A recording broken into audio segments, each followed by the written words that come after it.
Good afternoon. I'm Tom Landy, the director of the Reverend Michael C. McFarland S.J. Center for Religion, Ethics, and Culture. And it's really tremendously exciting for me to welcome all of you here today to this colloquium to inaugurate the McFarland Center's new project, Catholics and Cultures. It's wonderful to see many alumni, friends, faculty, and some students. Today is the last day of classes. Some of you may or may not know. If you remember what that's like, I know there are students here. They'll be in and out for different things, and a number of faculty who've promised to come. They're probably saving themselves for the more interesting speakers yet to come. In addition to the speakers and respondents who I'll introduce later, who I'm really grateful to for coming some long distances, I want to acknowledge and thank several people here today. The first I want to thank are Michael and Maureen Rutgers, the parents of Christopher Rutgers of the class of '99 and Abby Rutgers of the class of '03. Their anonymous generosity almost a decade ago made possible all the work that the Center for Religion, Ethics, and Culture has been able to accomplish since then, including lectures, conferences, exhibits, fishbowl discussions of all sorts, many times when Ream has been packed to the gills with kids sitting all over on the floor.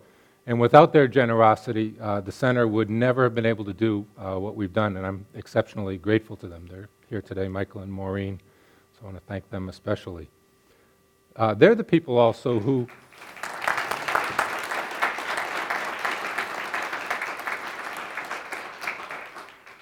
Michael and Maureen Rutgers are the people who this summer proposed that the center be renamed the Reverend Michael C. McFarland S.J. Center for Religion, Ethics, and Culture.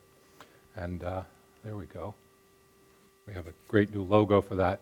That's an announcement that's been especially exciting for me, and only and finally really with the naming have I ever been able to publicly acknowledge the Rutgers generosity as we can today. Of course, I also want to acknowledge and thank Father McFarland.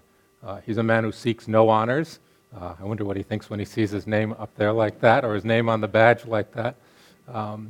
But he'll have to bear with us for a little while longer here at the college.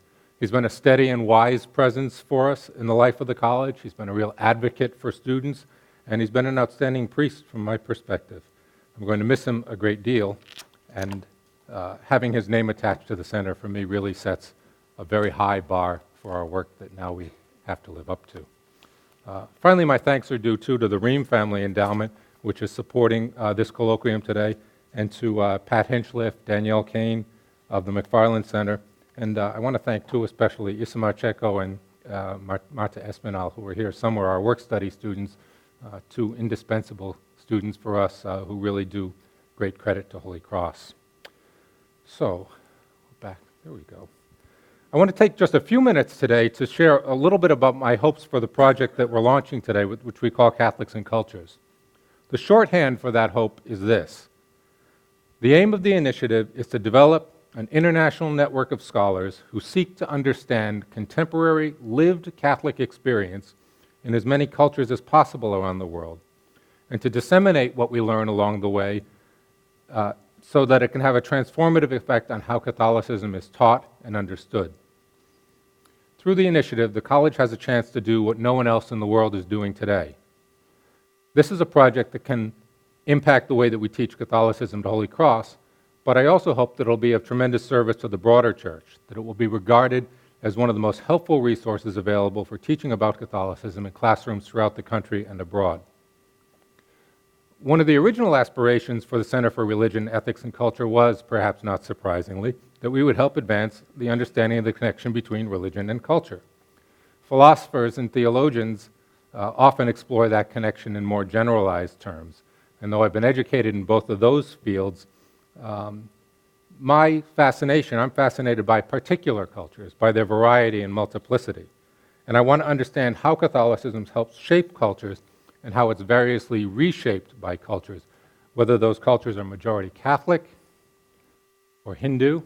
This is from Nepal. Buddhist. This is Muslim from Indonesia. Buddhist, children at a Catholic school in Thailand. Jewish, this is from the Hebrew-speaking Catholic community in Israel. Or secular, a group of African Catholics who were living in Switzerland and who were at a gathering there in this photo. As Pope Benedict XVI reminded a 2009 gathering of interreligious leaders in Jerusalem. He said, "Faith is always lived within a culture. Our particular cultures are the lenses through which we understand and live Catholicism." Several years ago, I had the opportunity to teach a Montserrat first-year seminar. Our seminars for first-year students that go across the course of a year. They're in an intensive seminar with 15 or so students with a faculty member. And I taught one on global Catholicism. Some of the students in the seminar are here or will be here today. They're seniors now. And one thing that became apparent to me as I was doing that was how spotty the resources are for studying Catholic life around the world. There are some good resources out there to help. There are individual monographs, statistical data from the Holy See, the World Values Survey, but not really a group of scholars who come together to help pull it together at a step far beyond merely gathering numbers. There are projects out there that study global evangelicalism, study global Islam, but none that really study global Catholicism in this way. There are increasing numbers of scholars who study Catholic history with a global context, and they have different networks and support. What we're proposing fills a very different need. When I think of why the study of global Catholicism would be important to our students, I'm reminded of a talk given here a couple of years ago by Christian Smith, who's done a better job than almost anyone I know in studying how young adults think about religion. And Smith observed among the students who he studied in the college age group, not all college students, that what he heard from them was that for young adults, he said, religion is a bit like studying mathematics. Anything you really know can be learned by the time you're in 8th grade or something. Once you grasp that basic part, you sort of move on and study new things. There's just really not that much more important and interesting besides that, is the way that he saw this generation thinking about religion. And much of my own experience suggests that when it comes to educating young adults, we don't face a culture of antipathy so much as a culture of apathy. I hope that exposing students to what we can learn about Catholics and cultures through this initiative will be a significant way to help students to realize quickly that what they know about Catholic experience, even superficially, is perhaps 1/20th of the vast array of experience in the world. I hope we can help students to look and think, wow, there's a lot that I haven't learned or had imagined, and raise their curiosity. The initiative is no less important, I think, for scholars who too often have studied religious life within national silos, but didn't hesitate to come up with global conclusions. To take one example from my own area of study, many books over the last several decades purported to explain secularization as a phenomenon simply by looking at the experience of one country. A few years ago, my friend Leslie Tentler at Catholic University organized a conference where she comparatively looked at Quebec, Ireland, and the United States side by side and examined how the phenomena worked there.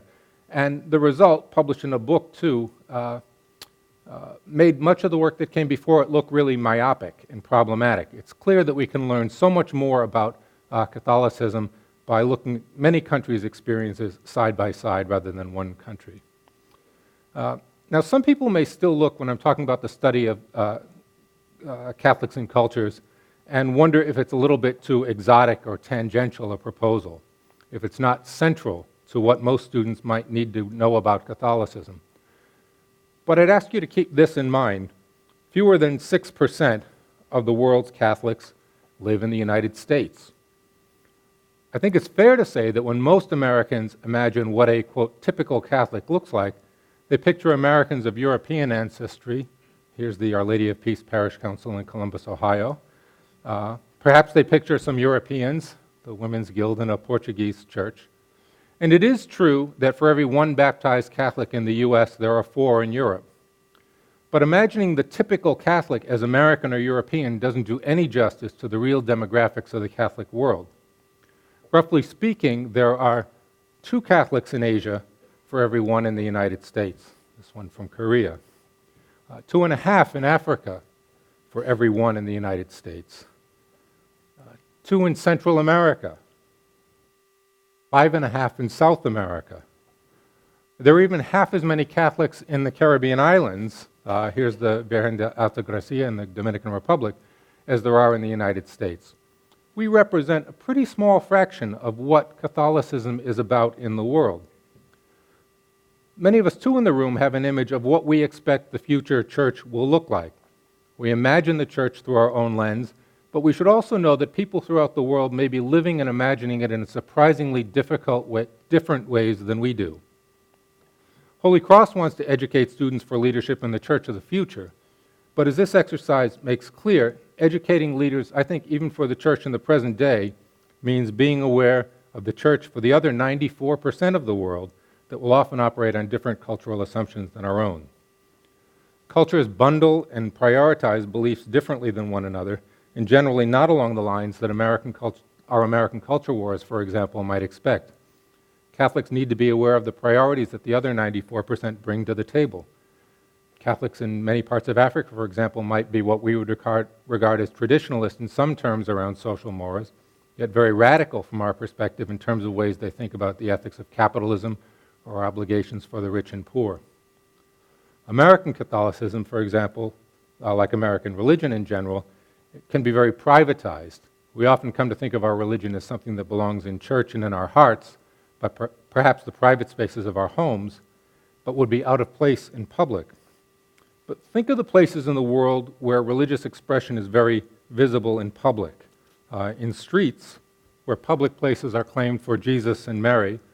This is in the Philippines, in Cebu City, the Holy Child festivities. In officially secular Mexico, in San Miguel de Allende, a creche that takes up the whole public square. In Italy, the Feast of the Madonna dell'Annunziata in Puglia, in Italy. Or in Singapore, of all places, that may be a little dark, but on Queen Street, where moving outside the church, the phenomenon in many parts of the country is taking over public place and bringing faith there. In one image, which Dick Friege of the class of '81 recently sent me, this is from the Philippines in terms of the way people mix things together. Landmark department stores, I guess, is their Target or something. And if you see the sign on the right, we'll have a healing mass at the department store. Kinds of ways, things people are willing to kind of mix together. I also like, I don't know if you can see them there, but all the greeters are in kilts also in the Philippines. So, things don't always go together the way that we expect them to be bundled. American faith and practice can also be abstract and relegated to ideas more than to practice. But in this initiative, I hope we'll explore ways that Catholicism in many other places in the world is very tangible and very much embodied. In the Passion reenactment, the famous one in San Pedro de Cutud in the Philippines, with people as they're doing that. In a variety of Marian festivals. I took a few from Brazil, of the many, many one could find in Latin America. This is Romaria and Comercial. There's Nossa Senhora de Nazaré and Nossa Senhora de Sauge in Valpachos is one of them. On pilgrimages as another experience I'd like to expose students to. That's me trying to do the Camino de Santiago before my ankles gave out. I don't know if any of you have done the Camino. I had one student in the Montserrat class, in fact, who after that walked the Camino. But the experience of pilgrimage becoming very popular in many parts of the world in a way that has not been true so much. In shrines around the world, understand that phenomenon. This one is in Brazil, in the Afro-Brazilian region of Bahia, at the shrine of Nossa Senhora de Bonfim. People leaving behind mementos of things that they are praying for, and popular in many parts of the world. I love the shrine of the old woman in the picture here with the old woman in the wedding dress. But in things people are praying for, things that they hope for, the tangibility of that. The ex voto offerings for left behind for healing that people experience. These are ribbons left behind that's popular there. Bonfim, Nossa Senhora, Our Lady of, or it's not Nossa Senhora, Bonfim is a good outcome. So it's a prayer for a good outcome, for something to happen. And at this popular church, just seeing people coming and leaving those little mementos behind with their hopes. Catholics and cultures I picture as a means to bring the global church to Holy Cross and Holy Cross to the global church. We plan to expand the opportunities our students and faculty have to encounter the church around the globe, to organize international conferences, curriculum development programs, and to support research throughout the world on the topics within our purview. Professor Matt Schmaltz here, who we'll hear from in a short while, is going to edit an electronic journal, for example. In a decade's time, I hope that we'll be able to direct you to a book series with a number of books related to global Catholicism on some topics, and I met and we talked about some of those that we might do today. We plan to make special use of the web to share information in ways that we never could through books. The core of our strategy from the beginning will be to disseminate as much as possible of what we can learn via the web. Oops, that's a different, there we go, that's the one I wanted. That was our original sort of setup design. What we want to do through it is make learning what we learn more accessible to a wider audience, to be able to bring all sorts of images, sounds, videos, oral interviews, bibliography, links, and other sources to students' attention as a starting place. Our hope is that if we can make it all that, the site will be a primary starting point for students all over the world to access information about Catholic life today. We've begun to design some of the basic web architecture for the site so that, for example, on a national level, students would be able to access data about each country, find out some of the demographics about a country, well-being and the like, and also be able to access some of the data from the Holy See to get a sense how countries are institutionalized in terms of their Catholicism. Many places you might see, you could look and see a particularly young church where you realize that it's a country where far more than us, most Catholics are under 18 years old. The relationship number of clergy per populace, things like that are data that we have that we're getting up there that people could access. That's available not on the web usually, but it's Holy See data. We've begun to design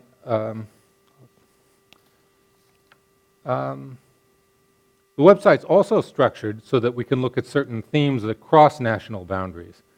To take one example, I'd like students learning about Catholics and cultures to be able to learn more about the Eastern Catholic churches, the churches with their own liturgical, canonical, and cultural traditions that are fully in communion with the Bishop of Rome.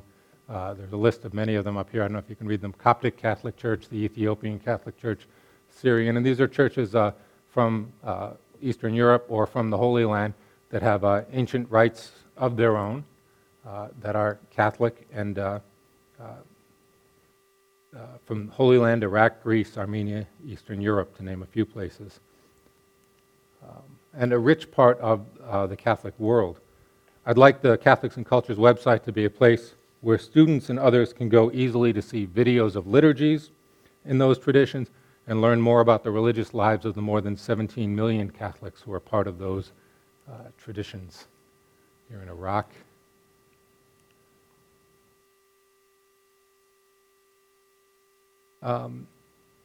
Some of the other themes that I hope that we'll look at, varieties of lay organizations that exist. This is the Confraternity of Santo Croficio in Monreale in Italy, a men's organization, the Catholic Women's Organization in Kampala, Nigeria, and the Catholic Women's League in Morley, Australia.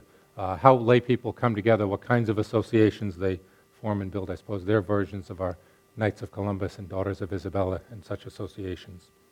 I'd like to look at themes such as religion in the home, how migration and immigration reshape churches. Certainly we've seen some of that in Worcester. These Filipino workers are in the United Arab Emirates, where the mobility of guest workers from the Philippines and other places has changed the church a great deal. How marriage, family, and gender role expectations differ from country to country. And themes like how Catholics approach death, mourning, and the afterlife. Right now we're at a beginning. In fact, even today as we meet, my colleague, Professor Sarah Stanbury, is traveling to Italy, where she's going to study Italian street and home presepios, what we would call creches. Here's one example. Whoops, that's one more on death, I'm sorry. Here's one example from Assisi where they began. But one of the things that's really interesting about the presepios in parts of Italy is that they're outside and people can put themselves into them to a degree that we might find surprising. So here's one around a burned out building that some firemen created. You can see Oh no. You can see up here, that's a mannequin of a fireman. I suppose in a sense they'll seem odd to us if anyone's done the spiritual exercises of Ignatius, when Ignatius tells you to imagine yourself into a scene. These firemen have imagined themselves into sort of recreating the creche and how they put themselves in there. And this is a tradition really in Italy that she's going to study, where people set up these large creches in public places and manage to put themselves into that. I've certainly shown you a number of pictures and run through a number of topics in a short talk. Each time I chose a picture, though, I was afraid that I was doing some injustice to the real diversity that there is out there for us to look at. The richness that there is for us to explore is going to take a long time for us to get through and develop. So as must be evident from what you've seen, we have a lot to do. What I do ask you to imagine, though, in the near future is a network of African and Asian and Latin American and European and North American scholars working in conversation with one another. Imagine ways that we'll make what we learn available widely to others who would like to learn more. Imagine our students and faculty being able to travel around the world to meet with the global church, and the global church coming to Holy Cross. I'm tremendously grateful that the college has committed itself to the fundraising and the other support necessary to realize the work of the Catholics and Cultures Initiative, in addition to the extensive and varied work that we already do through the McFarland Center. And I look forward to learning more during the rest of our talk from the distinguished visitors we have as a great way of beginning this work. So thank you.